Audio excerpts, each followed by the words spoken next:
Pozdrav svima i dobrodošli na Dorin kanal.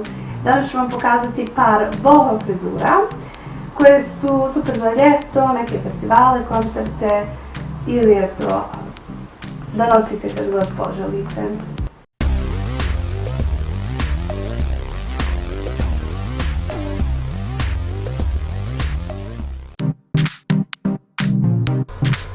Odvojit ću dio kose sa strane i napraviti pletenicu. Običnu pletenicu sa 3 pramena.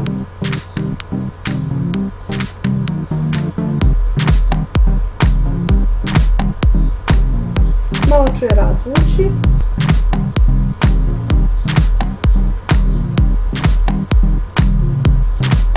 I razvući ću svaki dio pomalo, tako da bude malo pljosnata i sve dobro ću razvlačiti.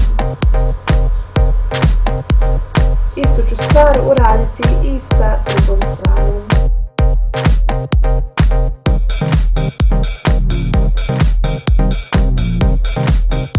Sljedeće što ću uraditi je pričvrstiti jednu pletenicu na jednu stranu, a drugu na drugu. I pričvršćujem ih kod početka druge pletenice. Znači prvu pletenicu kod početka druge i drugu kod početka prve. I to je to.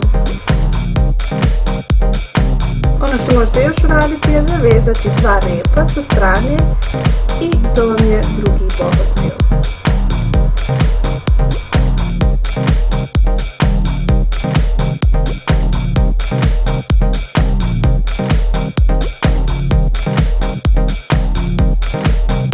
Za treću frizuru ostavit ću ove pletenice sa prethodnog stila i jednim pramenom kose zavezat ću jedan red sa strane i napraviti riblju kost.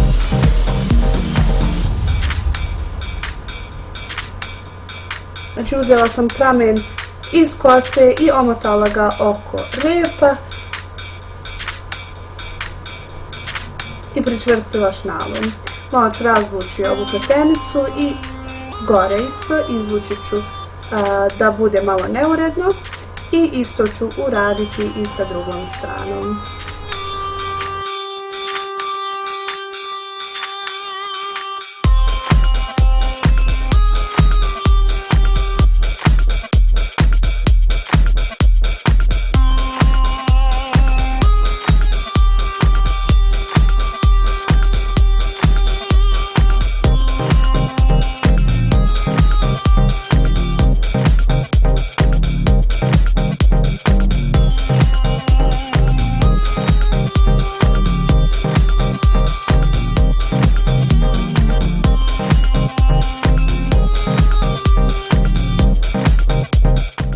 Na ovu frizuru super dođe šeširić, mali, veliki.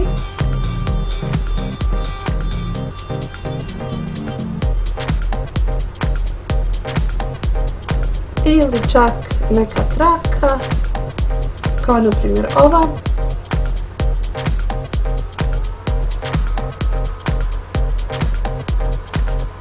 Ili nešto ovako. Ili pak oni cvjetići koji sam vam pokazivala u jednom od prošlih videa.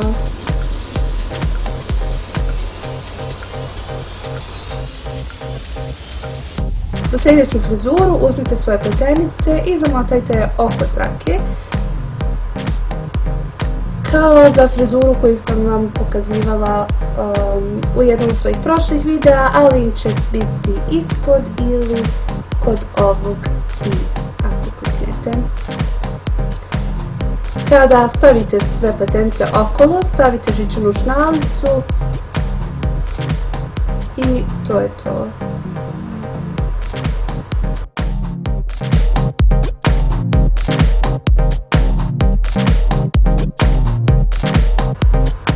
Za sljedeću frizuru odvojite gornji dio kose od donjeg i u stranu pletite pletenicu.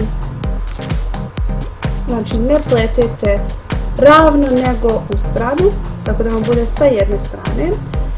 Odvojite još jedan dio kose i sad u drugu stranu pletite pletenicu. Ja sam ostavila ove dvije prednje pletenice još od prve frizure.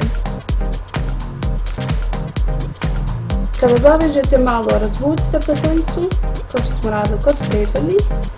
Uzmite ove prednje pletenice i provucite kroz gornji dio kose. Negdje napravite rupu i provucite.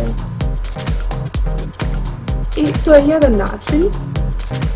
Možete ostaviti tako, možete staviti neku traku, a možete od ostatka kose napraviti još jednu pletenicu, može biti sa 3 ili čak riblja kost. Ja ću napraviti sada riblju kost.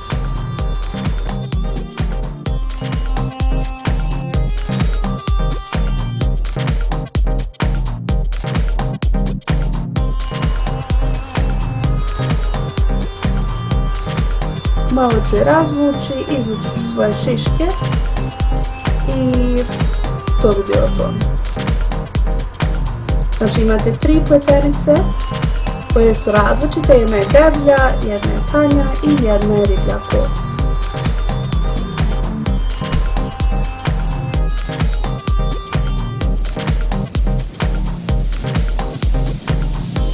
I za ovaj stil možete staviti neki od šeširića, bio to veliki ili mali.